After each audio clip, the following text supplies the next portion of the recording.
Hi, so we're back speaking about healing America's narratives, feminine, the masculine, and our collective national shadow, becoming more fully human.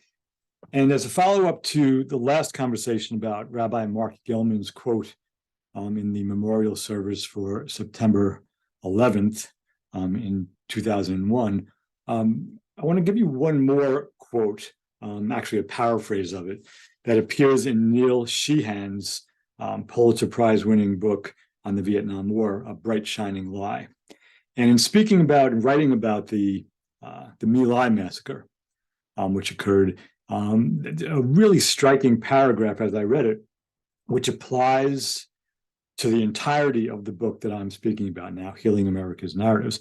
Sheehan wrote that the mistake that Lieutenant Calley and the soldiers who slaughtered 500 plus Vietnamese civilians that one morning made was to kill that many people in a short period of time, point blank, with rifles, machine guns, and pistols. And that had they killed the same number of people over a longer period of time from a distance with artillery, bombs, and napalm, it wouldn't have been a big deal because that's how the war was conducted day to day anyway.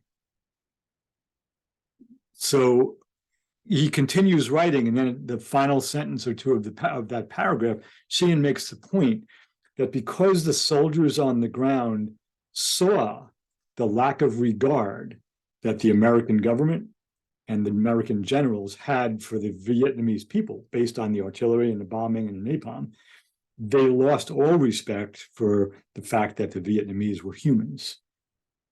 So Sheehan argues that the behavior, the way the war was conducted, made the My Lai massacre not just possible, but inevitable.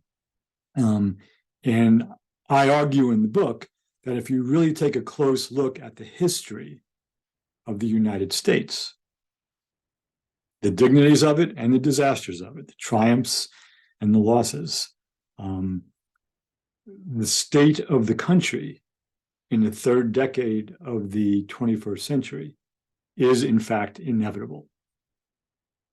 All right? Now, there's evidence to back that up. Don't take my word for it. But that's an argument that's made as the book unfolds. So with that, I look forward to seeing you again. Thank you for continuing to tune in.